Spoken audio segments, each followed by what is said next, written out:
Es un gusto nuevamente pues como poderlos acompañar esta noche y que podamos conversar un poco sobre esos criterios que siempre tenemos en cuenta para poder hacer una adecuada utilización de lo que vendría siendo pues la terapia nutricional parenteral, considerando pues que es un tipo de soporte nutricional que en cierto modo o en algunos contextos clínicos puede ser complejo de manejar, pero que a su vez, pues si no tenemos un buen cuidado, puede representar unos riesgos clínicos importantes, ¿vale? La intención es que podamos hacer como la modalidad tipo taller, un poco más dinámico que la actividad que tuvimos el mes pasado. Entonces, pues la idea es que al final, pues podamos hacer como la prescripción, podamos ver como un caso clínico, podamos ver esas generalidades de la terapia nutricional parenteral y que al final pues podamos hacer esa prescripción en conjunto de esa nutrición y que ustedes pues me puedan apoyar en el proceso. En ese orden de ideas, pues como para ser un poco más dinámico, la idea es que si tienen preguntas que se vayan dando a lo largo de la presentación, la pueden hacer, pueden alzar la mano, pueden abrir el micrófono y que podamos pues como tener un poquito más de interacción. ¿Listo? ¿Me recuerdan, por favor, qué semestre nos están acompañando el día de hoy?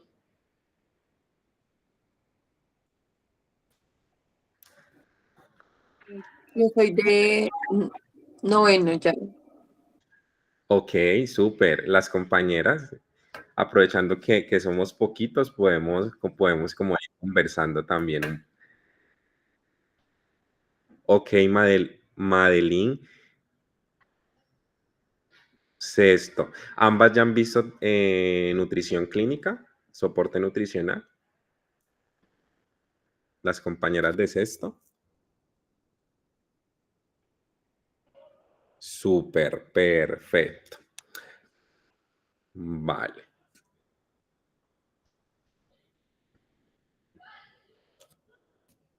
María Fernanda en octavo, súper, perfecto. Ya todos respondieron, ¿cierto? Entonces, bueno, con lo que estoy mirando, pues la mayoría de las compañeras que están conectadas, pues ya han tenido como me imagino que un acercamiento con lo que implica pues el soporte nutricional parenteral. La vez pasada, pues estuvimos hablando como de esos fundamentos y de esas consideraciones iniciales en ese paciente que requería nutrición enteral, hablamos de las vías de acceso y demás, pero pues hay situaciones donde la vía enteral pues no es posible y la vía oral tampoco, donde nos toca recurrir a un soporte nutricional que es vía endovenosa. Y ahí es donde aparece la nutrición parenteral, que básicamente cuando hablamos de nutrición parenteral, hablamos que es un método especializado de administración de nutrientes directamente en el torrente sanguíneo a través de una vía endovenosa.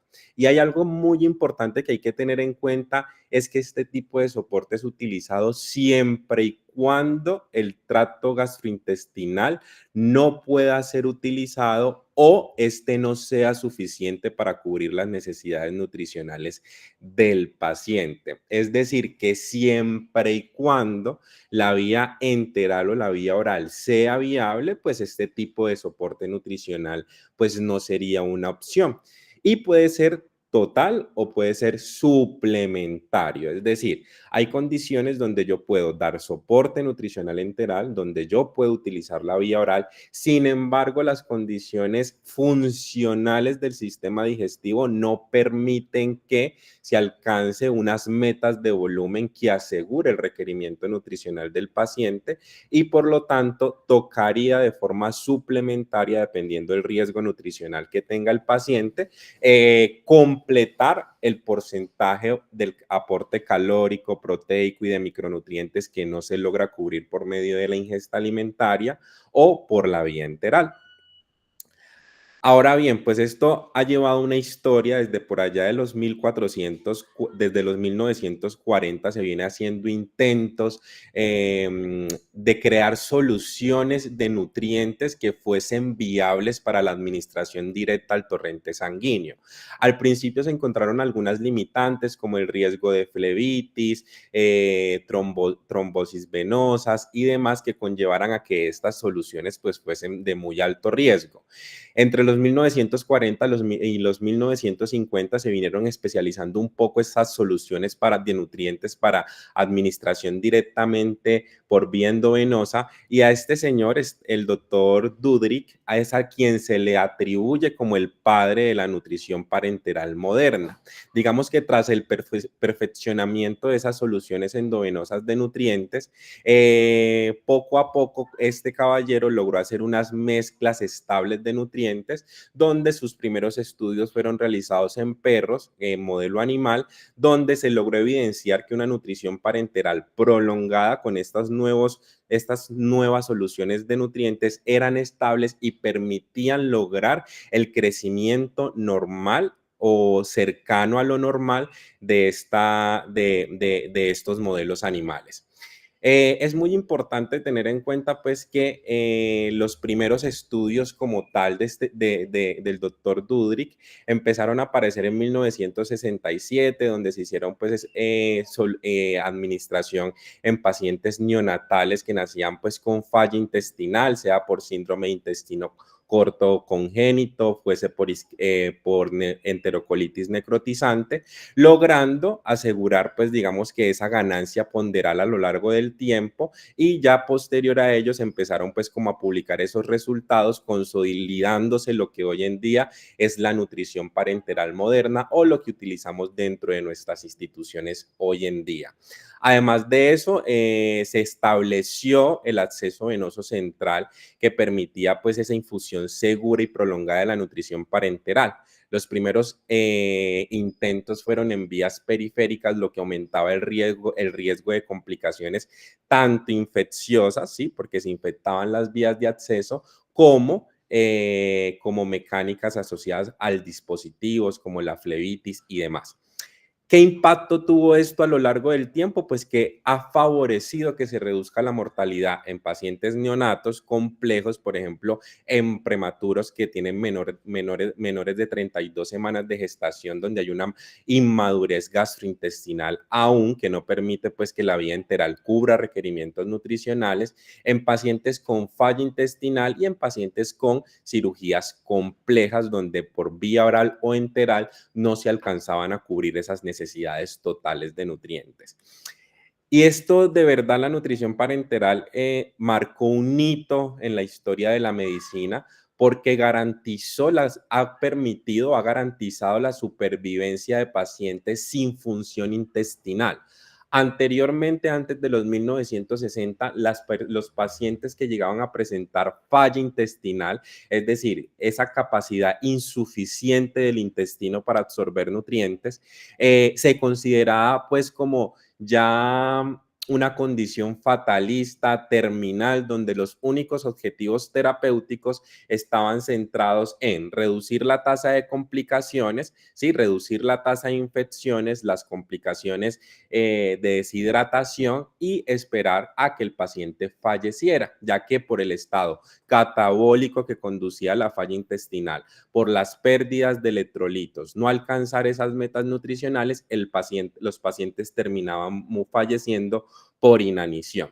A partir de este desarrollo, después de los 1960, donde se empieza a trabajar la nutrición parenteral completa y que conocemos hoy en día, se permite garantizar y cambia de paradigma, o cambia ese concepto epistemológico de la falla intestinal, donde ya no se habla pues de una condición fatalista, sino que se empieza a desarrollar intervenciones que permitían considerar ya una condición con objetivos terapéuticos, con posibilidad de reversión, con estrategias para favorecer la readaptación intestinal y con nutrición parenteral, hasta que fuese viable lograr la vía enteral o la vía oral, es decir, la independencia de la nutrición parenteral. Entonces, la idea es que mucho ojo, vamos a ir desarrollando pues un caso clínico. En este caso, pues vamos a presentar un paciente, es un adulto de 65 años, los únicos antecedentes pues que tiene es de hipertensión arterial, no se conocen otros antecedentes, e ingresa a la institución en contexto de dolor y distensión abdominal, presentó varios episodios eméticos de vómito en abundante cantidad y con ausencia de deposiciones por más de una semana.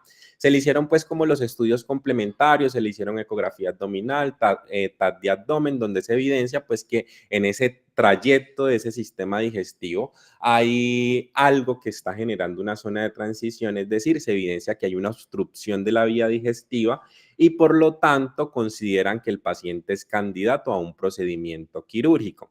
En el procedimiento quirúrgico logran hacer resección del lugar donde estaba la lesión tumoral, hacen anastomosis porque tienen que hacer el corte de ese tramo de intestino donde estaba la lesión, hacen la anastomosis, que es decir, pegar esos dos tramos de intestino delgado y posteriormente, dado de que todavía hay mucha dilatación, inflamación del intestino, deciden dejar con el abdomen abierto y el sistema VAC. Se le deja una sonda nasogástrica de drenaje donde tiene un débito de 1020 mililitros en las últimas 24 horas, considerando un producido por una sonda nasogástrica de muy alto gasto. Y además de ello, por el sistema VAC se evidencia que hay un producido aproximadamente de 1100 mililitros en las últimas 24 horas. Digamos que no se evidencia hasta ese momento que ese producido o lo que se elimina por ese sistema de presión negativa genere como tal contenido intestinal, pero sí un contenido serohemático en abundante cantidad. Cuando tenemos este paciente y nosotros desde nutrición vamos a hacer la valoración, pues no cambia en absolutamente nada a lo que todos conocemos de valoración nutricional. Recordemos que la valoración nutricional es integral, no solo es hablar de exploración física, no es solo hablar de medidas antropométricas, no es solo hablar de una anamnesis alimentaria, sino que es el compendio de cada uno de estos segmentos para poder garantizar dar un buen diagnóstico nutricional. Entonces, en la historia clínica, lo que conocemos, los datos del paciente, cuáles son sus antecedentes clínicos. En este contexto, el paciente solo es diabetes, solo es hipertenso, solo toma antihipertensivos, no tiene otro antecedente clínico, no tiene cirugías previas reportadas. Ya hablamos del motivo de ingreso, hay una obstrucción intestinal que serían pues como los diagnósticos y las impresiones clínicas, probablemente esa lesión tumoral sea oncológica y hablamos de esos signos clínicos, tanto la distensión como el dolor abdominal y demás. Hacemos una exploración cefalocaudal, los nutricionistas lo sabemos hacer súper bien, donde podemos ver todo lo que tiene que ver con esas depleciones corporales, cambios en la coloración de la piel, el cabello, el estado de hidratación del paciente, para que podamos evidenciar si nuestro paciente puede tener signos físicos de deficiencias nutricionales específicas o incluso sabemos que también los excesos en ciertos nutrientes también se pueden ver evidenciados pues en esa exploración física. Valoración antropométrica, el peso usual del paciente, cuál es el peso actual, cuál es el porcentaje de pérdida de peso, la talla, el índice de masa corporal. Si bien sabemos pues que el índice de masa corporal por sí solo no es una medida objetiva, todavía nos sirve como para guiar un poco cómo está el estado del paciente en conjunto con las otras medidas antropométricas y las circunferencias u otras medidas corporales que normalmente en el ámbito clínico las que utilizamos mayormente son circunferencia braquial y circunferencia de pantorrilla. El análisis bioquímico también es súper importante porque nos va a ayudar a ver cómo está el estado metabólico de nuestro paciente, cómo está su condición clínica y nos va a guiar en la prescripción de los requerimientos nutricionales para la terapia nutricional que se le va a dar al paciente. Y la anamnesis alimentaria que nos va a decir cómo está el apetito antes y durante la estancia hospitalaria, ¿sí? Porque pues muchas veces el paciente cuando está en las instituciones puede que haya mejorado la ingesta alimentaria dependiendo de su condición clínica, pero previamente puede venir con déficits nutricionales que nos van a apoyar al diagnóstico nutricional de ese paciente. En este caso, vemos que nuestro paciente tenía un peso habitual de 74 kilogramos, pero cuando se hace la evaluación tenemos un peso actual de 64 kilogramos, es decir, que ha tenido una pérdida de 10 kilogramos en los últimos 3 meses, con un porcentaje de pérdida del 12.4%, una estatura de 1,70 metros para un índice de masa corporal de 22.1 kilogramos metro cuadrado, que si lo evaluamos hasta allí, por índice de masa corporal, digamos que para la edad que tiene un peso adecuado. Sin embargo, lo que nos va a guiar en este contexto sería el porcentaje de pérdida de peso que tiene ese paciente. Y evaluamos la circunferencia de pantorrilla que está en 30 centímetros, es un paciente masculino de 65 años de edad, por lo tanto estaría por debajo de los 32 centímetros, que serían como el rango de referencia que nos dice si el paciente tiene una depresión de masa muscular o no. En este caso está en 30 centímetros, por lo tanto hay una depresión discreta de la masa muscular a este nivel. A la exploración física, pues vemos que hay una atrofia muscular evidente en deltoides, en los músculos, pérdida de tejido subcutáneo a nivel temporal, a nivel costal, fuerza de presión manual, hicimos una dinamometría y en esa dinamometría nos arroja un resultado de 16 kilogramos, que en paciente adulto mayor el rango de referencia, aunque dependiendo también de la literatura, nos dice que una fuerza prensil normal estaría mayor a los 27 kilogramos. Y en la historia dietética miramos que el paciente viene con una ingesta menor al 50% de sus requerimientos nutricionales después de que hicimos esa historia alimentaria por mayor a un mes asociado pues como a las náuseas, vómito ocasional, ahorita pues en la obstrucción intestinal pues tiene aproximadamente 4 días con una ingesta nutricional nula. Entonces esto es muy importante tenerlo en cuenta porque es un paciente que viene en déficit nutricional prolongado y que se ha exacerbado en los últimos 4 días. Y por lo tanto, si hacemos la valoración por criterios GLIM, pues es un paciente que en menos de 3 meses ha tenido una pérdida de peso del 12.4%, tiene una circunferencia de pantorrilla disminuida. Además de eso, vemos que el paciente es evidente la pérdida de masa muscular y a eso sumémosle la baja ingesta alimentaria. Y si le sumamos los criterios etiológicos, pues es un paciente que por su obstrucción intestinal por la respuesta, por el estrés metabólico, pues al trauma quirúrgico, pues es un paciente que tiene una alta carga inflamatoria y por lo tanto, esto nos dice que nuestro paciente tiene criterios para una desnutrición severa. Hicimos la valoración de los bioquímicos de este paciente, vemos que de acuerdo a los rangos de referencia, vemos que el sodio está normal, tenemos una hipocalemia leve de 3.3, cloro normal, tenemos una hipofosfatemia leve, el magnesio está en rangos de normalidad, tenemos un BUN de 18 y una creatinina de 0.9, lo que implica que tenemos una función renal conservada, triglicéridos también en rangos normales, no tenemos disfunción hepática porque vemos que sus transaminasas y sus bilirrubinas están normal y la albúmina que vemos que está en 2.8, que lo vemos como una depresión moderada, siempre recordando que hoy en día sabemos que la albúmina no es un marcador dependiente de estado nutricional. Sabemos que la albúmina hoy en día consideramos que es un marcador más bien de inflamación. Pues entonces, por lo tanto, si nosotros vemos en este paciente que tiene una depresión de esos niveles de albúmina o de esas proteínas séricas de fase aguda negativa, vamos a evidenciar que nuestro paciente viene en un estado inflamatorio, probablemente crónico, y paciente inflamado, pues es un paciente que tiene mayor riesgo nutricional. Sin embargo, con albúmina únicamente, como de pronto ustedes en sus contextos más adelante se van a encontrar, que encontramos en algunas situaciones, diagnóstico desnutrición proteico-calórica severa.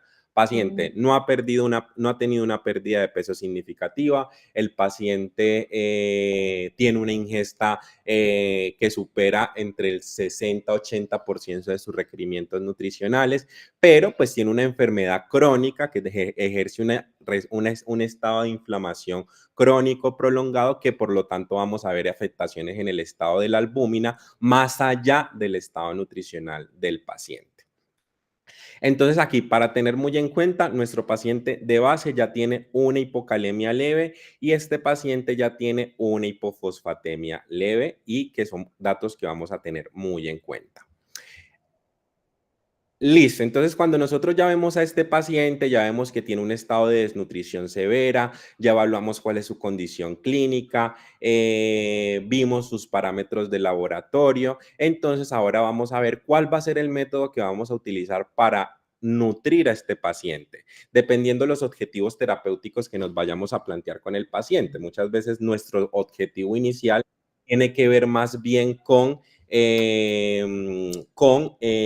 frenar un poco ese estado de catabolismo que genera pues como todo el estado de inflamación, el estrés quirúrgico que aumenta el requerimiento nutricional y posteriormente cuando tenemos condiciones un poco más estables pues ya entramos a hablar un poco más de lo que vendría siendo rehabilitación del estado nutricional.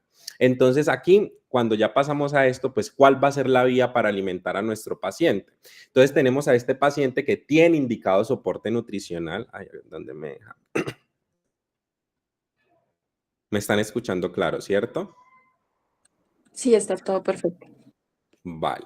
Entonces tenemos a este paciente que tiene indicado soporte nutricional, es un paciente en riesgo, es desnutrido, ¿sí? Y con riesgo pues de que se reagudice su condición nutricional y esto aumenta el riesgo de complicaciones clínicas.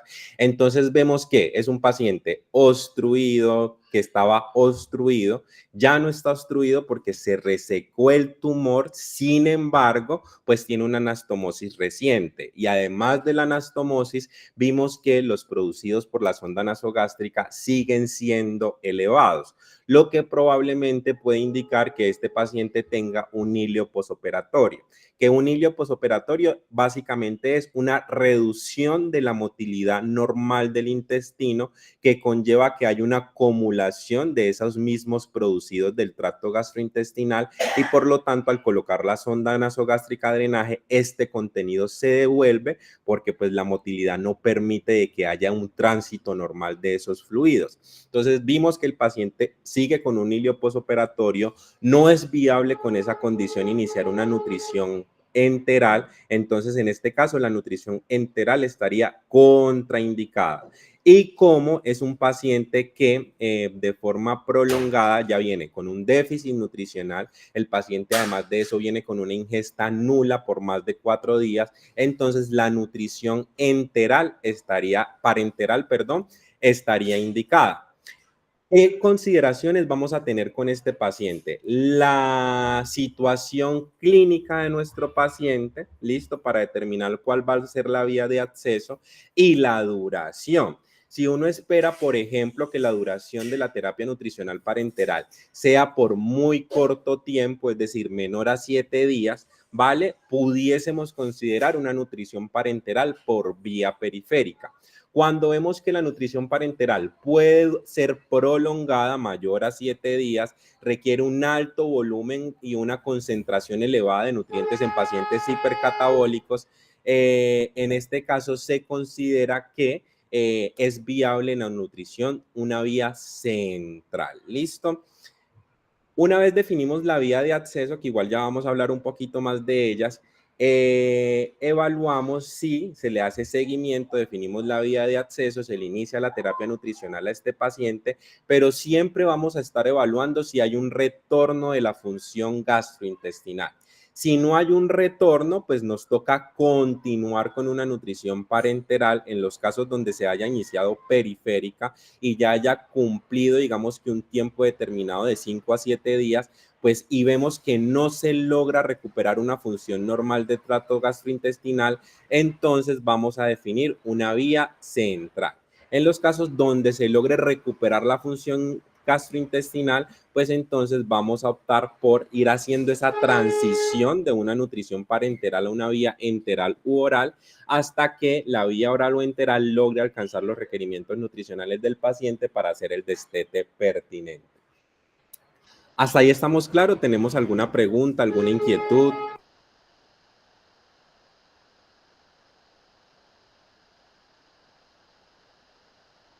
No las No, escucho. señor, todo muy bien. En solito, por favor. Entonces, hasta ahí estamos bien, ¿listo? Sí, todo claro. Vale, perfecto. Ahora bien, entonces una vez definimos esa ruta de terapia nutricional, en este caso estaría totalmente contraindicada la nutrición enteral y por lo tanto la vía de acceso sería parenteral, ¿vale? Aquí podemos ver pues como parte de esas indicaciones, por ejemplo en otros contextos, pacientes con falla intestinal. Recordemos que cuando estamos hablando de falla intestinal es una condición donde el intestino no logra garantizar una absorción de nutrientes necesaria para garantizar la homeostasis del organismo.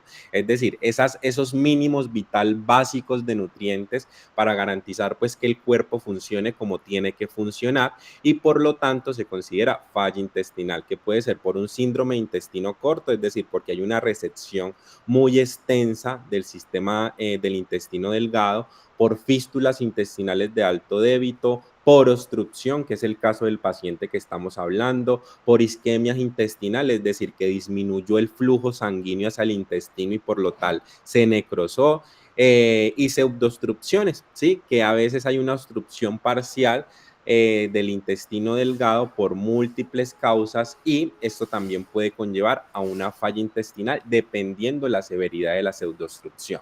En pacientes que tengan nutrición enteral insuficiente por más de 3 a 7 días, pero que tengan desnutrición moderada o severa. En pancreatitis aguda grave, sin que haya tolerancia a la nutrición enteral. Hace unos años atrás, cuando hablábamos de pancreatitis en cualquier estadio, lo primero que se hacía era suspender la nutrición oral y enteral y de inmediatamente se iniciaba la nutrición parenteral. Hoy en día la evidencia nos ha demostrado que iniciar nutrición enteral en pacientes con pancreatitis aguda que lo toleran e incluso mejoran los resultados clínicos del paciente, tanto en mortalidad, tanto en estancia prolongada en unidad de cuidados intensivos y estancia hospitalaria prolongada. Sin embargo, en contextos donde haya pancreatitis graves, donde la nutrición enteral no sea tolerada, pues está indicada la nutrición parenteral.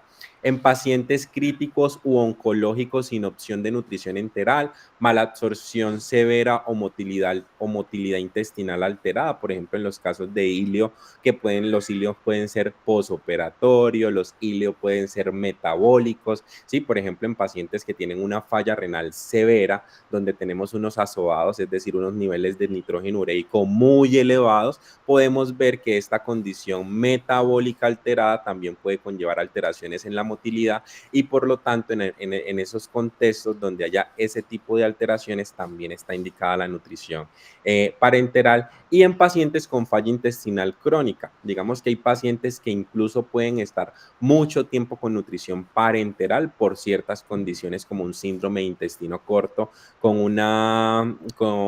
de que estamos hablando pacientes que simplemente quedan con 40 a 50 centímetros de intestino de los más de 6 a 7 metros que mide el intestino delgado. ¿Cuándo está contraindicada la nutrición parenteral? Todo paciente que su tracto gastrointestinal sea funcional. Si el intestino funciona, hay que usarlo. O sea, eso no es negociable. Pacientes que tengan una duración prevista menor a 5 a 7 días en pacientes bien nutridos. Es decir, si mi paciente está muy bien nutrido, yo estos días no lo puedo nutrir por X o Y condiciones clínicas, está diferida la vía oral, pues digamos que, y yo veo o está previsto que menos de 5 a 7 días en un paciente bien nutrido, vuelvo y aclaro, es viable ya reactivar la vía oral o una vía enteral, es un paciente que me da espera para definir si requiere una nutrición parenteral.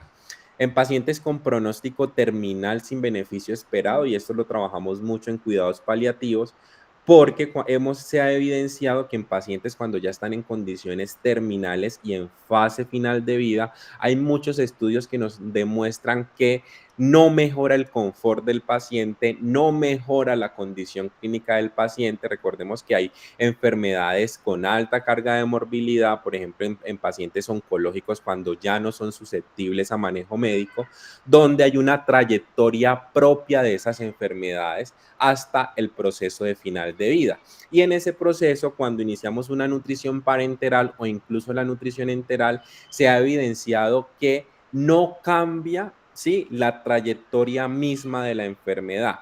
Póngale o no una nutrición parenteral, el resultado clínico del paciente va a ser el mismo y lo que se ha demostrado es que incluso puede aumentar el riesgo de disconfort. Y en un paciente en cuidados paliativos o en una enfermedad terminal, pues estamos buscando es el confort. Entonces, si vemos que es un paciente terminal donde no hay un beneficio de la nutrición parenteral, donde lo que estamos agregando es más bien un riesgo de complicaciones metabólicas, hiperglicemias, hipertrigliceridemias, colestasis hepática, nutrición parenteral, eh, podemos incluso infecciones asociadas pues a los dispositivos, entonces pues no estaría conveniente el inicio de soporte nutricional en este paciente. En complicaciones metabólicas graves o inestabilidad hemodinámica en un paciente pues que está muy hiperglicémico, que está en una crisis hiperglicémica, probablemente en una cetoacidosis y demás, pacientes con hipertrigliceridemias severas, pacientes con inestabilidad hemodinámica, es decir, un paciente pues que está hemodinámicamente inestable, donde los órganos no están bien perfundidos, la capacidad anabólica está alterada, tenemos a un paciente inflamado con mayor resistencia a la insulina, pues la capacidad que tiene para la utilización de nutrientes que le vamos a dar, pues lo que vamos a hacer es agravar esa condición metabólica del paciente. Hiperglucemias refractarias, hipoglicemias, es decir, que no responden a manejo médico convencional, estaría contraindicado hasta que no logremos compensar el estado metabólico del paciente. Imposibilidad de acceso venoso central seguro, falta de equipo o seguimiento para la nutrición parenteral domiciliaria. Es decir, la nutrición en pacientes que requieren nutrición parenteral domiciliaria se requiere de un equipo especializado para el seguimiento y si el paciente no cuenta con ese equipo, pues el paciente debe continuar en la estancia hospitalaria.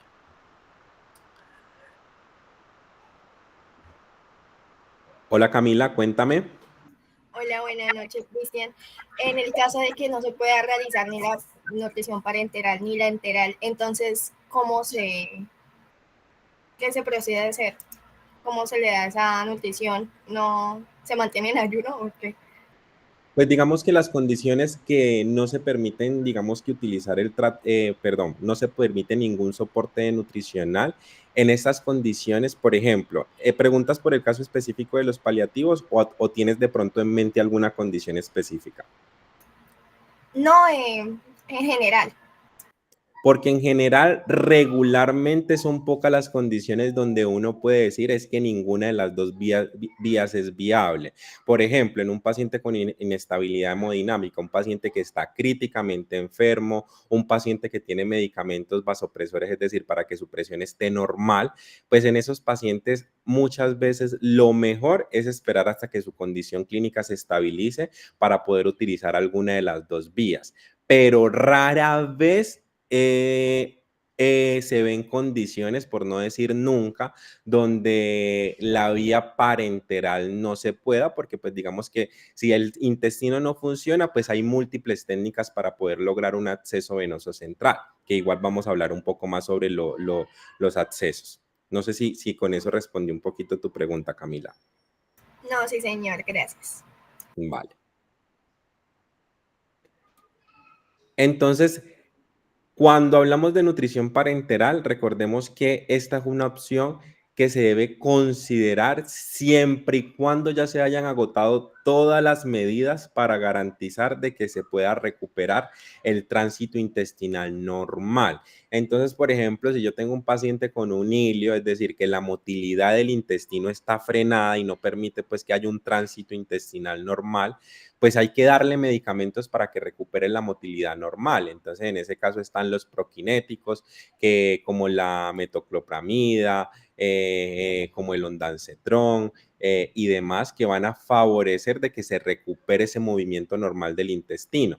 Pero si yo no he agotado esas medidas farmacológicas y demás, pues yo no debería considerar una nutrición parenteral cuando el problema puede ser de la vía enteral o la dificultad para el acceso es que no le hemos dado el manejo óptimo para pues recuperar ese tránsito intestinal normal. Entonces a veces pasa, el paciente está obstruido, revisamos la tomografía de abdomen y la obstrucción tiene que ver con por compactación de la materia fecal, pues entonces ese paciente hay que manejarlo con laxantes, hay que manejarlo con enemas evacuantes para lograr de que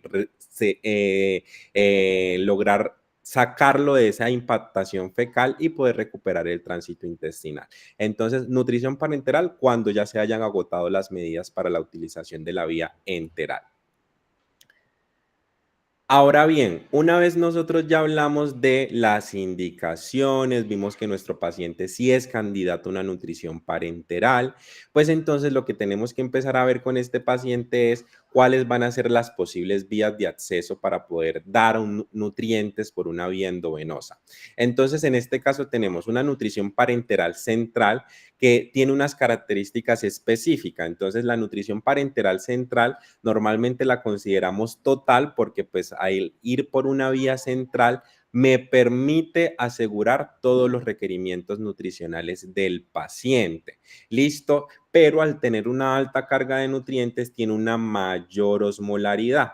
Sí, es decir, una alta concentración de solutos en la mezcla que en venas mucho más pequeñas o de muy pequeño calibre, como las venas que quedan por debajo de la fosa anticubital, es decir, por debajo del codo, pues vamos a ver que son venas muy chiquitas de menor calibre que toleran muy bajas osmolaridades y por lo tanto el riesgo de flebitis o tromboflebitis es mucho más alto y podemos hacer que esa vena se inflame o incluso se queme, generando pues una complicación en la extremidad. Y que esta la consideramos cuando se considera pues que el paciente o requiere una nutrición parenteral total, ¿sí? Sea por alta carga nutricional o porque también la nutrición parenteral va a ser prolongada. Y se utiliza la nutrición parenteral periférica cuando consideramos que la necesidad de nutrientes no va a ser más de los 7 días. Es decir, si nuestro paciente va a durar probablemente o se logra estimar que la duración de la nutrición parenteral va a ser menor a los 7 días, entonces podemos utilizar por una vía periférica donde siempre y cuando la osmolaridad sea por debajo de los 900 miliosmoles por litro, nos va a permitir dar una carga parcial de nutrientes, que dependiendo del peso del paciente, dependiendo del volumen de la fórmula, porque pues entre más volumen, ¿sí? Menor va a ser la osmolaridad, es decir, menor concentración de solutos vamos a tener en la fórmula. Entonces, a veces, de hecho, una de las estrategias que uno utiliza para poder pasar nutrientes por vía periférica y lograr por lo menos un 50% del valor calórico total es aumentarle un poco el volumen siempre y cuando este no exceda el requerimiento hídrico del paciente para tener una menor concentración de solutos en la fórmula y evitar el riesgo de flebitis y tromboflebitis y otras complicaciones asociadas pues a la administración de la nutrición parenteral. En cuanto a las vías de acceso, pues hay múltiples vías de acceso, ¿listo?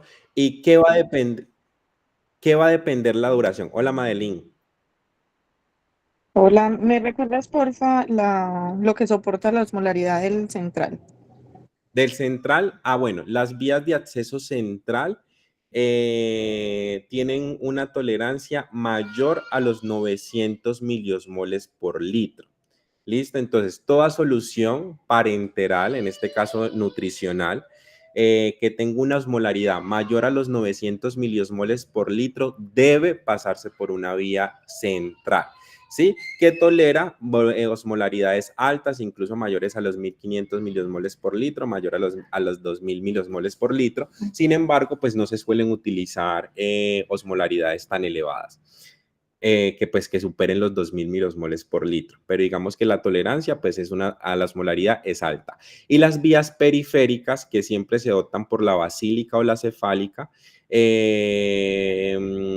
solo se utilizan siempre y cuando la osmolaridad sea menor a los 900 miliosmoles por litro.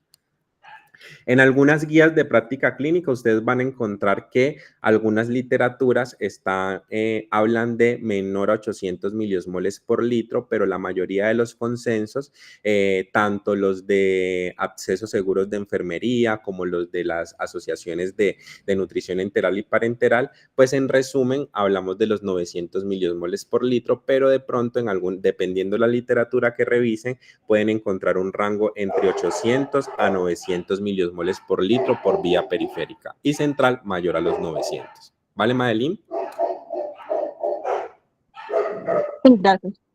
Vale, ahora bien, con respecto a las vías de acceso, cuando uno va a elegir qué vía de acceso va a utilizar para poder administrar esa carga nutricional, pues vamos a tener en cuenta varias cosas. Uno, el tiempo, que ya hablamos que si es menor a los 7 días, podemos utilizar una nutrición parenteral periférica. Si es mayor, pues toca utilizar una vía central, ¿vale? Si la osmolaridad es alta, pues tocaría una vía central, pero si no necesitamos urgentemente dar el 100% del requerimiento nutricional, podemos utilizar considerar una vía periférica.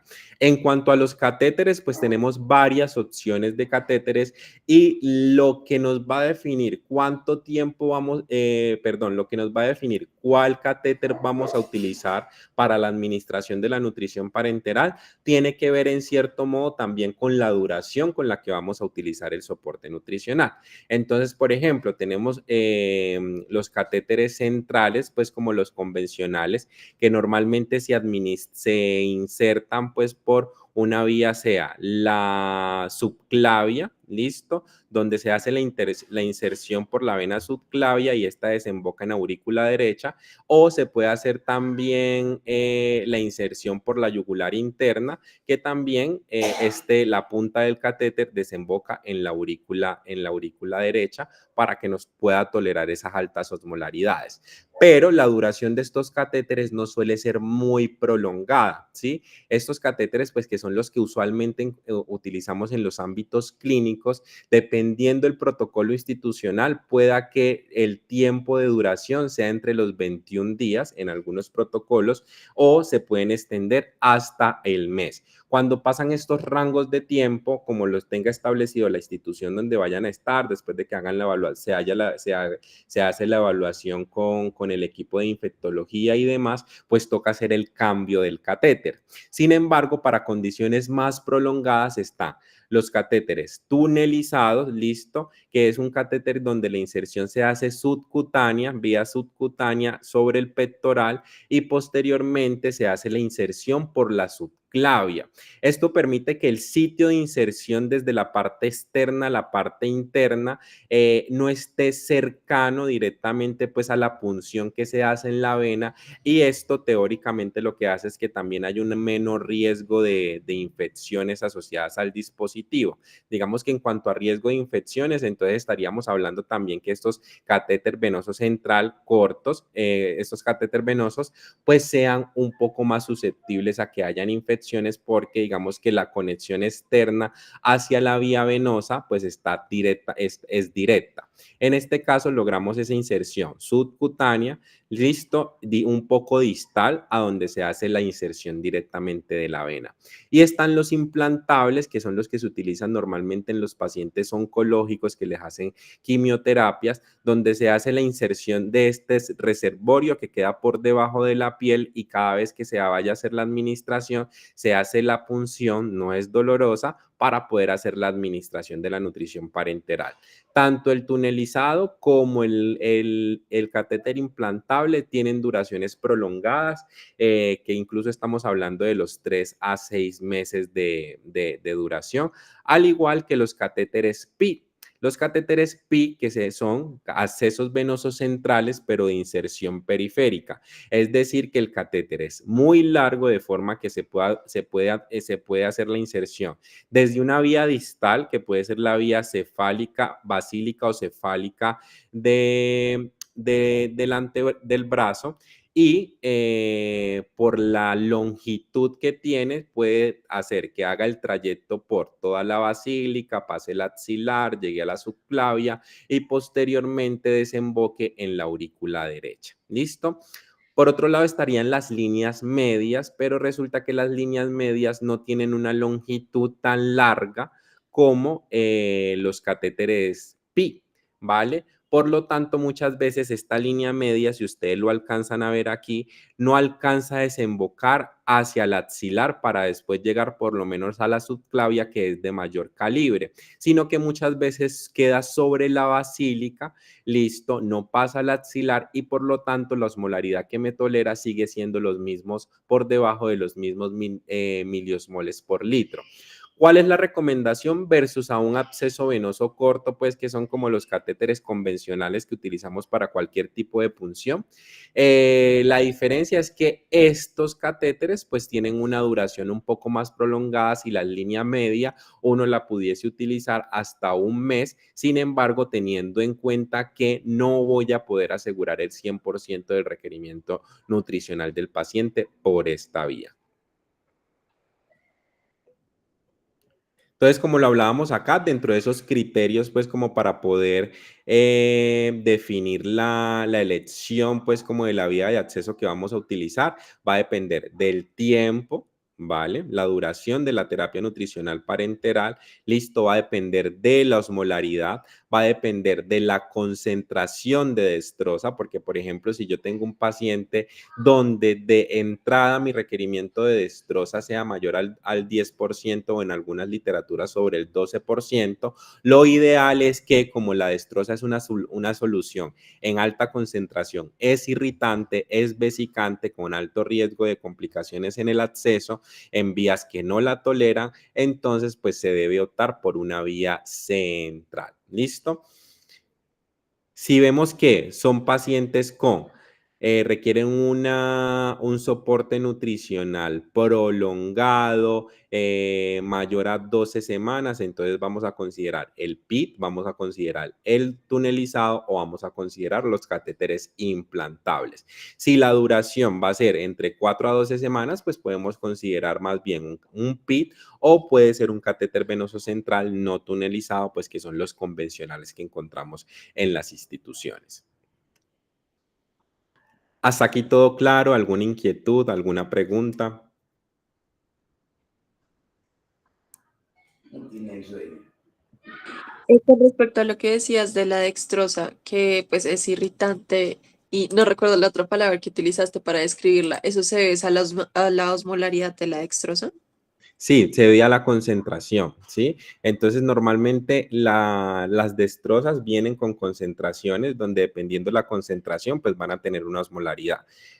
Nosotros podemos encontrar destrozas al 5%, podemos encontrar destrozas al 10%, que hasta allí siguen teniendo una osmolaridad baja y las podemos pasar por una vía periférica. Sin embargo, cuando son concentraciones mucho más altas, como al 20 o al 50%, ya estamos hablando de que la concentración de solutos en una cantidad de agua determinada, estamos hablando de que una concentración al 20 o al 50% vendría siendo que en 100 mililitros, ¿vale? Pues tendríamos 50 gramos de destroza y por lo tanto, pues ya es una concentración muy elevada y por lo tanto aumenta la osmolaridad y eso va a implicar de que haya mayor riesgo de flebitis, tromboflebitis y demás sobre una vía periférica y por lo tanto toque pasarlo por vía central. Ah, listo, muchas gracias. Vale. Entonces ya hablamos así rápidamente, hablamos de los requerimientos, hablamos de las indicaciones, que en este paciente claro está que está indicado, hablamos de las posibles vías de acceso, pero ya vimos que es un paciente con una desnutrición severa, ya vimos que es un paciente que ya viene con un ayuno prolongado, ya vimos que es un paciente que probablemente está con un hilio, no sabemos la duración del hilio o si vaya a haber complicaciones posoperatorias, entonces lo más conveniente sería pues como asegurarle una vía de acceso central. Ya definimos pues cuáles serían las vías de acceso vascular. En este caso, pudiésemos considerar con este paciente que le podemos colocar un PIT, no sabemos la duración, esperaríamos que sea menor a 4 semanas, pero va a ser mayor a 7, probablemente vaya a ser mayor a 7 días. Entonces, por lo tanto, consideraríamos un catéter venoso central no tunelizado o puede ser una muy buena opción también un catéter PIT. Ahora bien, vamos a hablar ya como tal, una vez definimos la vía de acceso, ¿sí? O las posibles vías de acceso, pues ya vamos a empezar a hablar un poco más de lo que vendría siendo la prescripción o los requerimientos nutricionales para poder utilizar para la prescripción de la nutrición parenteral. ¿Listo? Aquí es muy importante entonces que tengamos en cuenta cuáles son los requerimientos hídricos del paciente. Normalmente se nos recomienda que la prescripción del requerimiento hídrico sea entre los 30 a los 40 mililitros kilogramo día. Sin embargo, no siempre las condiciones nos permiten establecer esas mismas metas de volumen, porque hay situaciones que pueden condicionar los requerimientos hídricos e incluso que el paciente pueda necesitar más volumen de esos rangos o incluso mucho menos. Entonces, por ejemplo, si tenemos a un paciente con una insuficiencia renal donde tenemos una disminución pues como de la diuresis, es decir, del volumen de orina que el paciente tiene al día, lo que hace que haya una mayor retención de líquidos, pues lo ideal es evitar sobrecargar del volumen al paciente conforme a lo que está eliminando. Cuando el paciente ya mejora su función renal, ya hay una mejoría de ese gasto urinario, pues entonces ya pudiésemos considerar volúmenes normales para la prescripción de la nutrición parenteral, o en pacientes con una insuficiencia cardíaca donde tenemos una disminución de la fracción de eyección del corazón y por lo tanto grandes volúmenes, aumentaría como tal la sobrecarga del corazón y pudiésemos llevar a una descompensación aguda. O en pacientes, por ejemplo, cuando están en la unidad de cuidados intensivos, que muchos de los medicamentos son diluidos en otras soluciones como salina, como dextrosa, como Harma, y por lo tanto, digamos que eso nos va restando un poco la flexibilidad en líquidos que nosotros vamos a tener en la nutrición parenteral por el riesgo de una sobrecarga de volumen, ¿vale?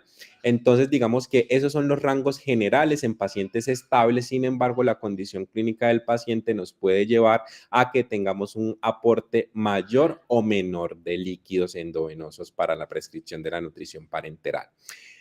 Ahora bien, en cuanto al aporte de dextrosa, listo, las recomendaciones, estas son las recomendaciones para prescripción apropiada de nutrientes de la Asociación Americana de Nutrición Enteral y Parenteral, y ellos nos dicen que en paciente estable lo máximo que nosotros pudiésemos colocar de dextrosa serían 5 miligramos kilogramo minuto. ¿Alguien sabe por qué? ¿Alguien recuerda de pronto en lo que han visto por qué no se puede colocar flujos de dextrosa mayor a este rango? Por el flujo metabólico. En este caso, sí. ¿Y qué implicaría ese flujo metabólico por encima de ese valor? Quizás complicaciones metabólicas. ¿Quién me da más?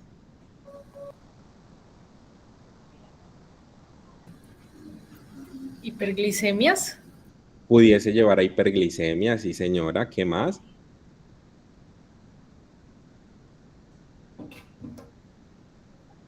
El aumento elevado de la insulina. El aumento elevado de la insulina nos puede generar picos de insulina. Perfecto. Entonces hay que tener en cuenta, uno, nos regresamos un poquito pues como a esa fisiología, por ejemplo, hepática. Entonces recordemos que hay una tasa hepática de metabolismo de la dextrosa.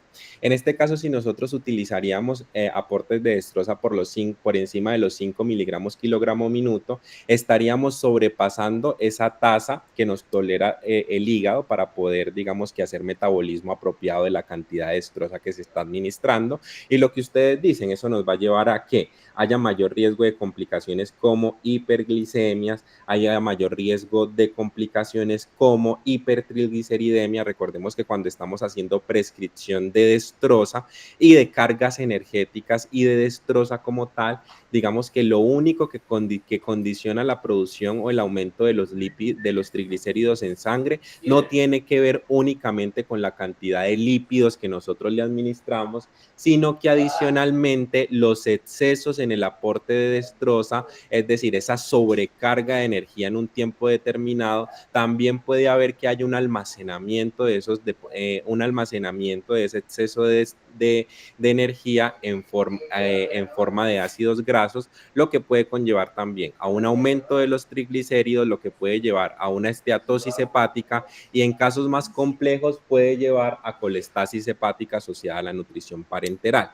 Y en los casos donde tengamos ya pacientes en situaciones clínicas un poco más complejas como críticos, pacientes con traumas, pacientes sépticos, donde tienen una respuesta inflamatoria exacerbada, tengamos en cuenta que una respuesta inflamatoria, aumenta citoquinas proinflamatorias y entre más citoquinas proinflamatorias hayan circulando, pues mayor resistencia a la insulina vamos a tener. Y por lo tanto, máximo en estas condiciones un poco más, donde hay un poco más de inestabilidad clínica, pues lo ideal es que no se sobrepase los mayor a los 4 miligramos kilogramo minuto. Los rangos para iniciar, normalmente uno inicia entre los 2 miligramos kilogramo minutos de dextrosa. Sin embargo, la situación clínica nos va a guiar si vamos a iniciar con un poco menos, es decir, 1 miligramo kilogramo minuto, y así dependiendo pues como la condición clínica del paciente. ¿Preguntas con la dextrosa? ¿O hasta ahí estamos bien? Hasta ahí bien. Vale. Ahora bien, con el aporte de proteínas específicamente, nosotros en las soluciones de nutrición parenteral, las proteínas se prescriben pues en presentación como tal de aminoácidos, y dependiendo la condición clínica nos va a guiar pues cuánto va a ser el aporte proteico que le vamos a dar al paciente. Si estamos hablando, por ejemplo, de un paciente estable, un paciente pues que pues, su condición clínica no nos muestra de que está en un estado pues muy hipercatabólico, pues vamos a optar por unos rangos normales de proteína que van de los 0.8 a 1.5 gramos kilogramo día. En pacientes críticos con traumas, sépticos, donde digamos que tenemos un mayor estado inflamatorio, un mayor estado hipercatabólico, pues vamos a considerar unos aportes de proteína un poco más altos. Ejemplo, entre un rango de 1.2 a 2.5 gramos kilo día.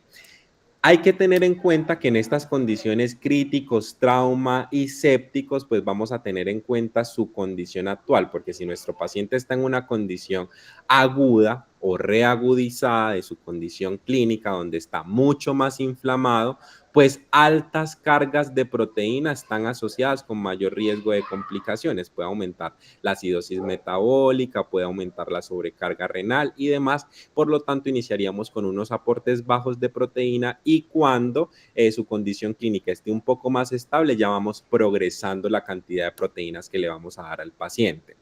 En pacientes con desnutrición de 1.5 a 2.5 gramos kilo día. Si tenemos a un paciente con un abdomen abierto, por ejemplo, como es el caso de nuestro paciente, pues vamos a adicionar, tengamos en cuenta que cuando el paciente tiene el abdomen abierto y pierde líquidos por esa cavidad abdominal, pues entonces sus condiciones va también a tener unas pérdidas de proteína.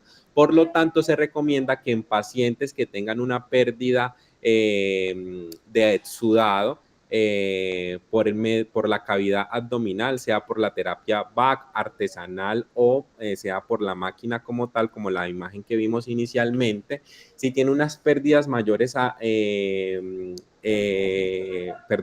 si tiene pérdidas de exudado, es decir, ese líquido abdominal, sea seroso, sea de contenido intestinal y demás, vamos a hacer una reposición de esas pérdidas proteicas de 15 a 30 gramos por litro de exudado.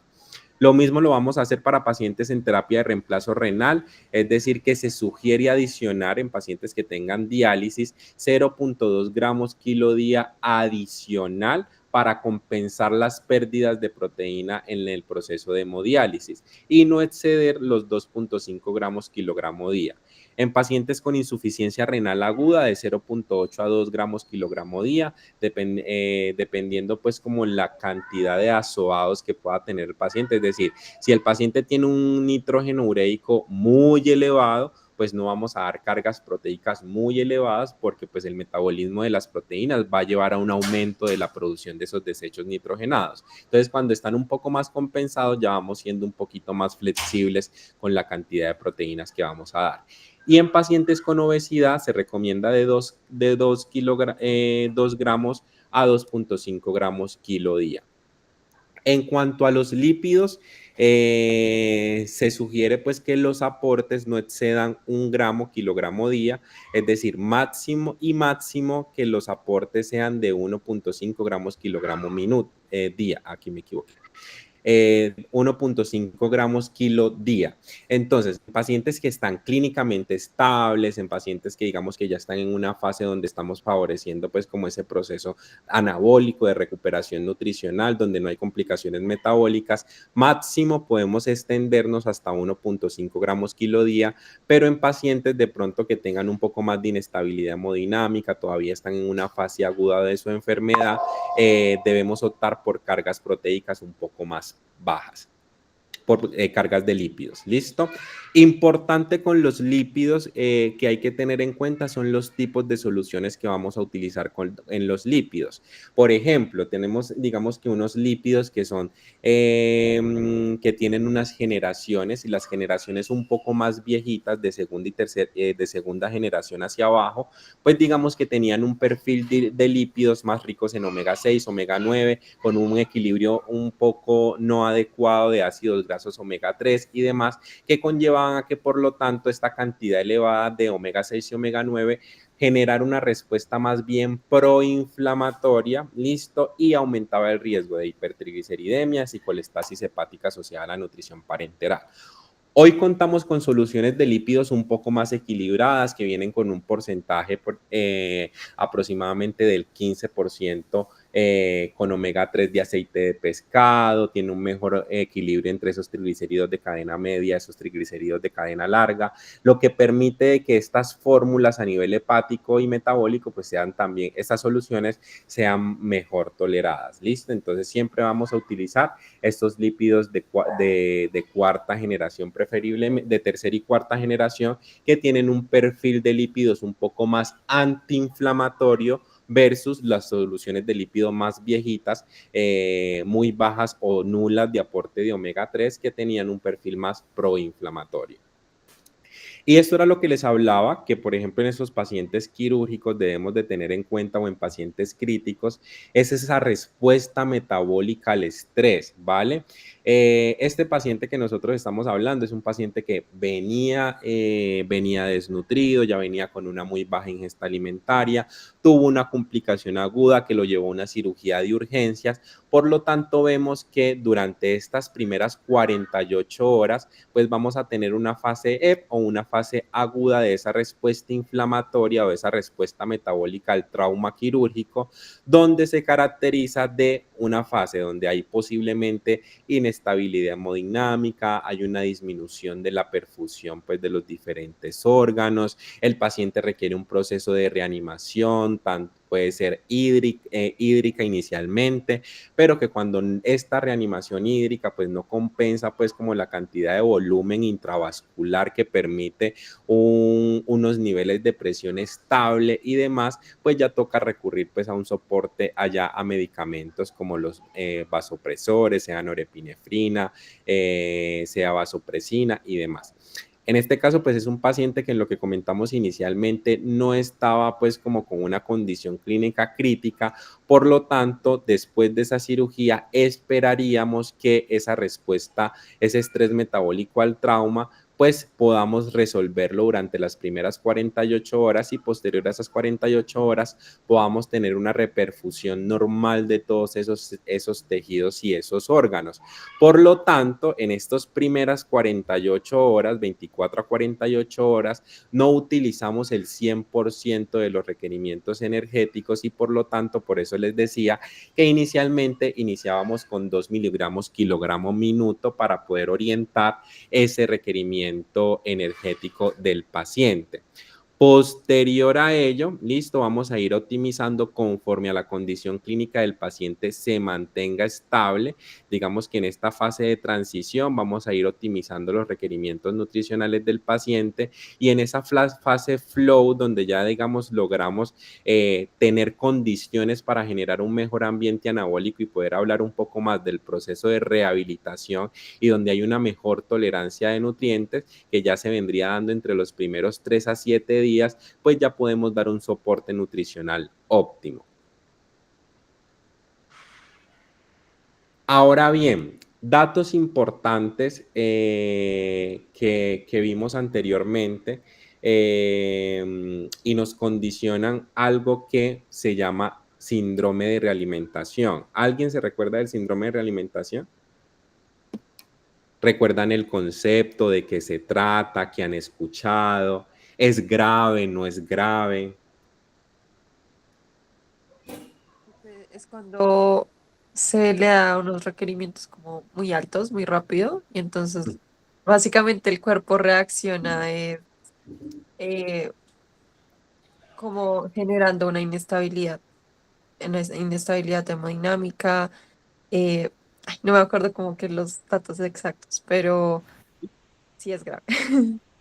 Ok, puede. También, también se puede caracterizar por la hipofosfatemia, ¿no? La hipomagnesemia y como esos micronutrientes importantes que ayudan también en el metabolismo, ¿no? Exacto. Tiene que ver quién más de pronto apoya a las compañeras.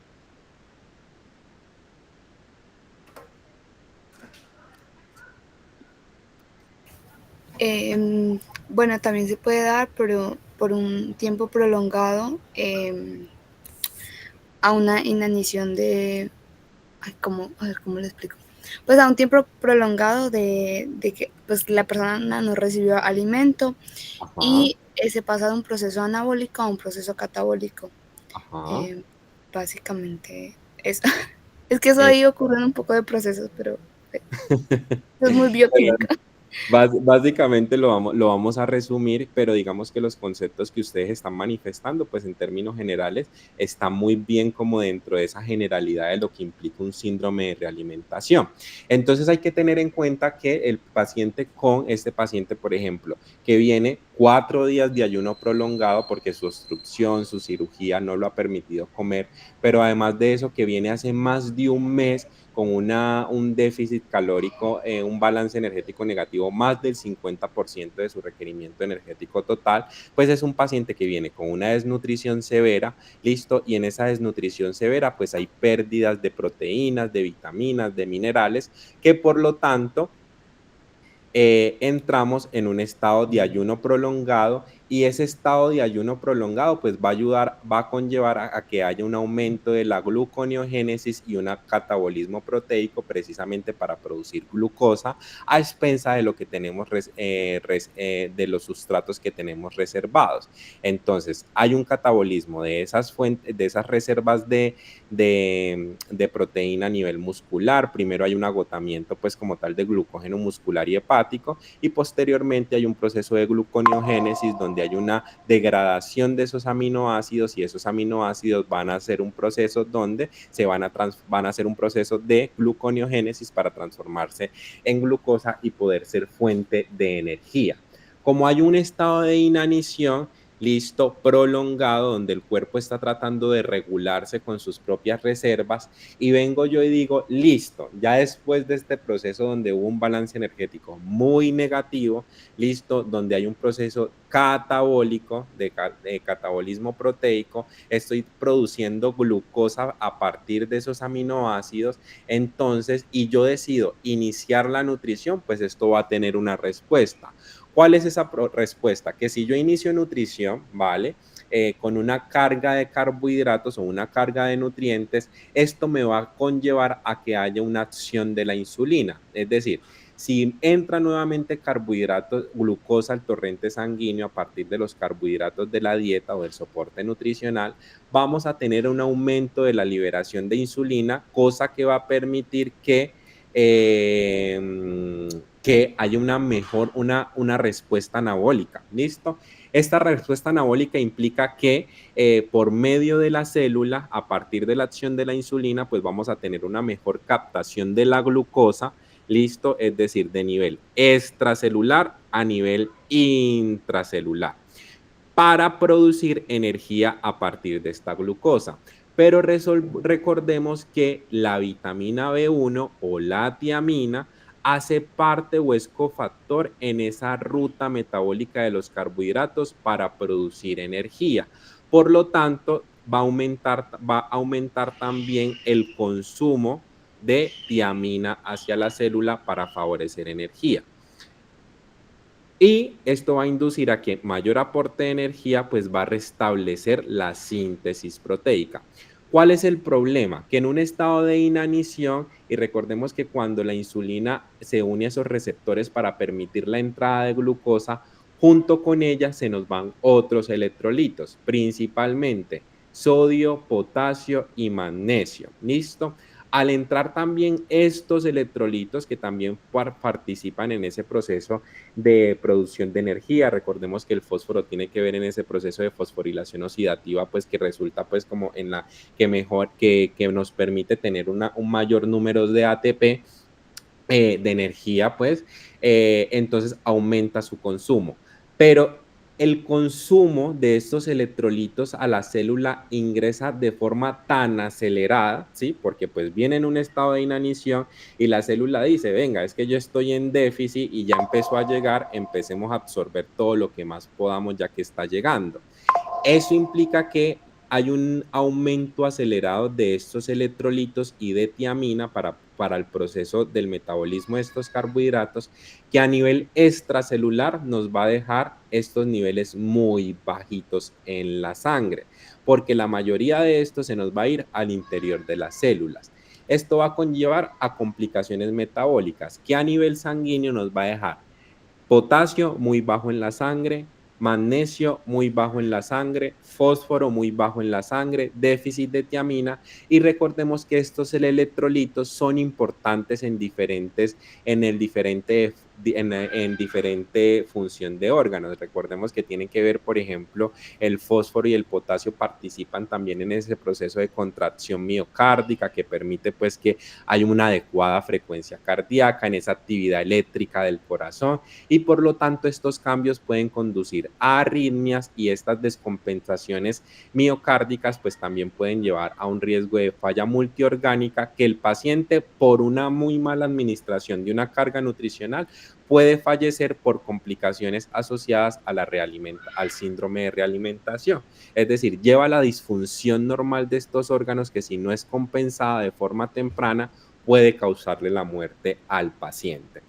Entonces, los criterios para tener en cuenta: ¿cuáles son los factores de riesgo para síndrome de realimentación? Pacientes con índice de masa corporal por debajo de los 18.5 kilogramos por metro cuadrado, o que haya perdido más del 10% en los últimos 3 a 6 meses. Nuestro paciente ha perdido el 12.4% en solo un mes.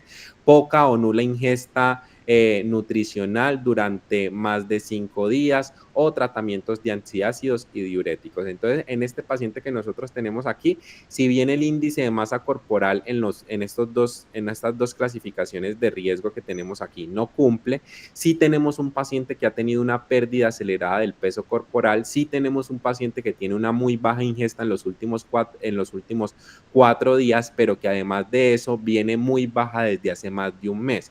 Por lo tanto, vemos que este paciente es un paciente con alto riesgo de desarrollar síndrome de realimentación, y por lo tanto los requerimientos energéticos de este paciente hay que darlos con mucho cuidado. ¿Preguntas hasta allí con respecto a síndrome de realimentación?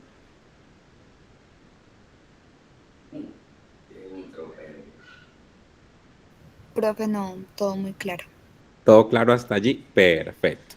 Ahora vamos con los electrolitos, y los electrolitos pues se vuelve fundamental una adecuada prescripción, precisamente por el riesgo de síndrome de realimentación que estamos hablando, y recordemos pues que también el aumento pues como de la carga de macronutrientes pues también aumenta en cierto modo el consumo de estos electrolitos. Entonces, por lo tanto, si debemos hacer la prescripción de sodio, lo que se recomienda es de 1 a 2 miliequivalentes kilogramo día. Sin embargo, hay que tener en cuenta que los electrolitos, el sodio, por ejemplo, puede aumentar su necesidad por pérdidas gastrointestinales, si el paciente tiene diarrea, si el paciente tiene una sonda nasogástrica a drenaje, si nuestro paciente tiene muy vómito frecuentemente, si nuestro paciente está sobrehidratado, pues puede aumentar pues como tal ese requerimiento de sodio, y a veces existen condiciones clínicas donde podemos ser un poco más flexibles. Sin embargo, el rango adecuado para prescribir sodio en una nutrición parenteral es de 1 a 2 miliequivalentes por litro. El rango de potasio también oscila entre el mismo rango, teniendo en cuenta pues que hay condiciones que pueden aumentar su requerimiento, como pérdidas gastrointestinales como el paciente que tenemos aquí, medicamentos, el síndrome de realimentación, diarreas, vómitos, sonda nasogástrica a drenaje. El fósforo también, el fósforo o el rango de prescripción oscila entre los 0.3 a 0.5 miliosmoles kilogramo día o de 20 a 40 miliosmoles día. ¿Listo? ¿Qué puede aumentar la demanda de fósforo y nos va a orientar un poco sobre cuál es el rango que vamos a utilizar? Por ejemplo, alta infusión de destroza implica que vamos a dar un sustrato que va a ir a una ruta para producir energía, y recuerden que el fósforo es fundamental en ese proceso de producir energía, y por lo tanto si incrementa el aporte de destroza, pues incrementa también las necesidades de fósforo, y en pacientes con riesgo de síndrome de realimentación pues también aumenta la necesidad. En pacientes con el magnesio de 10 a 20, de 8 a 20 miliequivalentes día, puede condicionar su necesidad, pérdidas gastrointestinales, medicamentos, riesgo de síndrome de realimentación, o en calcio de 10 a 15 miliequivalentes día. Importante tener en cuenta, por ejemplo, si nos devolvemos a la lista de bioquímicos de nuestro paciente de 65 años, podemos evidenciar que este caballero tenía una deficiencia leve de potasio y tenía una deficiencia leve de fósforo. Siempre tengamos en cuenta, y más que hemos hablado de que este paciente tiene alto riesgo de síndrome de realimentación, tengamos en cuenta que en la nutrición parenteral nosotros no hacemos reposiciones de electrolitos, sino que garantizamos el requerimiento diario de los mismos al paciente.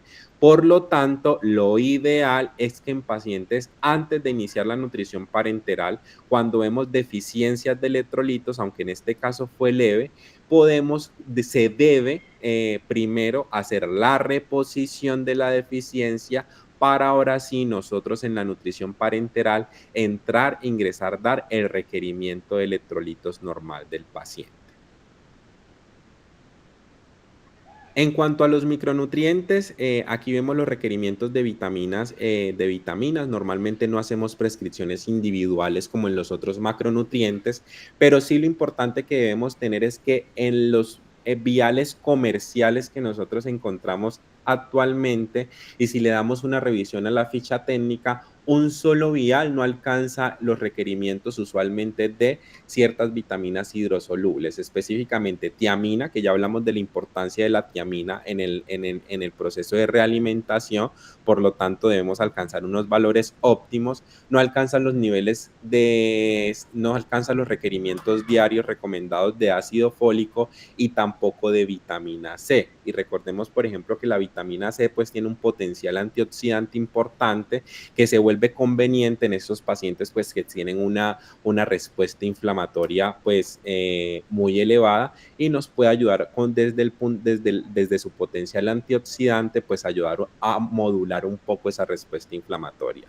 Y con los elementos traza normalmente sí logramos alcanzar los requerimientos de estos elementos como cobre, cromo, cobre, manganeso, selenio y zinc.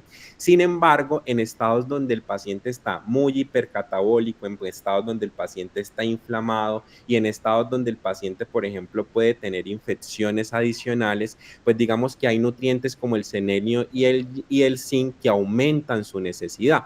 Entonces, en algunos casos, con las vitaminas utilizamos 2 a 3 viales para poder alcanzar los requerimientos totales de las vitaminas hidrosolubles, y muchas veces buscando en estados inflamatorios desde una medida que nos ayude a modular la respuesta inflamatoria, podemos utilizar hasta 2 viales de selenio y zinc para aumentar el aporte de estos dos micronutrientes. No se sugiere más porque pues dar más de 2 viales puede aumentar el aporte de cromo, puede aumentar el aporte de cobre y manganeso, lo que puede llevar a una intoxicación por estos metales pesados. En cuanto al monitoreo diario, el paciente todos los días se debe evaluar, al paciente todos los días se le evalúa la temperatura, al paciente todos los días se le debe evaluar el sitio de inserción del catéter. donde uno revisa dónde está la punción por donde ingresó el catéter y uno revisa que no haya cambios inflamatorios, es decir, que no esté inflamada la zona, que el paciente no tenga el dolor alrededor de donde se insertó el catéter, que no esté rojo, que no esté caliente, listo, porque esos son signos que pueden indicar que nuestro catéter o está haciendo flebitis o incluso puede estar iniciando un proceso infeccioso que nos lleve a la necesidad de retirar el acceso venoso. ¿Cuánto de líquido se le está pasando al paciente? Si la cantidad de líquidos que se le pone tanto en nutrición como en medicamentos es proporcional a la cantidad de líquidos que elimina, sea por orina, sea por pérdidas insensibles, listo, y así podemos dar una idea del balance de líquidos de forma que nos direccionará si necesitamos ponerle más volumen a la nutrición parenteral o al contrario, reducir el volumen de la nutrición parenteral. En cuanto a los electrolitos séricos, lo ideal es al inicio hacerlos diariamente, por lo menos los primeros 4 a 5 días, y según la estabilidad, uno pudiese dejarlos cada 3 días o 2 o 3 veces por semana. En el caso del calcio, pues digamos que el calcio no es tan susceptible a los cambios como los otros electrolitos, por lo tanto, la evaluación se suele ser un poquito más prolongada una vez a la semana. En cuanto a la glucosa, se recomienda, podemos hacer mediciones periféricas haciendo pues glucometrías como tal, que en los inicios uno recomienda pues que se haga medición cada 8 a 12 horas para pues guiar para poder ver cómo está esa respuesta y tolerancia a la glucosa y poder guiar los aportes que vamos a dar al día. Los triglicéridos al inicio de la terapia nutricional parenteral para poder guiarnos cuánto le vamos a poner de lípidos a nuestra nutrición y luego vamos a continuar semanalmente. En cuanto a las enzimas hepáticas, lo mismo, evaluamos al inicio cómo está el estado del hígado y posteriormente estamos haciendo seguimientos a la semana para evitar complicaciones. El BUN, inicialmente, el BUN y la creatinina la evaluamos inicialmente para ver cómo está la función renal, nos va a direccionar, pues, digamos, qué tanto de proteína nos permite utilizar en ese riñoncito y evaluamos al inicio y 3 veces por semana y dependiendo la prolongación del soporte y la estabilidad de los mismos, podemos prolongar el seguimiento hasta una semana. Al inicio y luego la hemoglobina o el hemograma, hacemos una evaluación al inicio, luego semanal, digamos, en cuanto a lo que nos compete, pues como tal en nutrición. Tiempos de coagulación semanal para evaluar pues que esos tiempos de coagulación no sean prolongados, de forma que veamos el riesgo de que de pronto pueda presentar sangrado por el acceso venoso y la albúmina por lo menos cada 20 días. Antes de los 20 días, la albúmina no nos ofrece pues como tal un dato relevante. Recordemos que la vida media de la albúmina está alrededor de los 20 días y por lo tanto, si yo mido albúmina cada 48 horas o cada semana, pues no me va a dar un dato significativo que me oriente a mí pues como tal cambios o no en la terapia nutricional y como tal en esa respuesta inflamatoria. Entonces ya pues como evaluando el monitoreo, el riesgo de síndrome de realimentación que tiene el paciente, ya evaluamos las indicaciones, ya hablamos un poco pues como de todas esas generalidades, pues ya se viene pues como tal la prescripción. ¿Listo? ¿Estamos bien de tiempo o cómo están? ¿Cómo vemos hasta allí todo? Los escucho.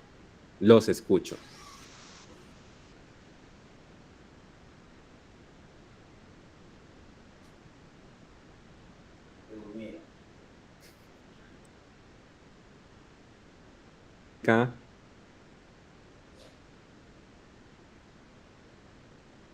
Jessica levanta ahorita la mano. Sí, sin querer iba a mandar una manita de que estamos bien. Estamos Sí, bien hasta ahorita. Estamos bien. Sí, le he puesto en la manita, perdón. Listo. ¿Sienten que hasta ahorita nos prolongamos mucho del tiempo o vamos bien en cuanto a tiempo? Porque pues lo que habíamos acordado con el presidente es que pues tratábamos como de no extendernos más de una hora. De hecho, tenemos pues como un espaciecito para hacer el ejemplo que nos quedó faltando pues de la nutrición enteral. Entonces ustedes me dirán si hacemos el ejercicio de la prescripción de la nutrición parenteral de una vez o si unimos los dos talleres para hacer entrar ya viendo generalidades, entramos de una vez a prescripciones de nutrición enteral y parenteral.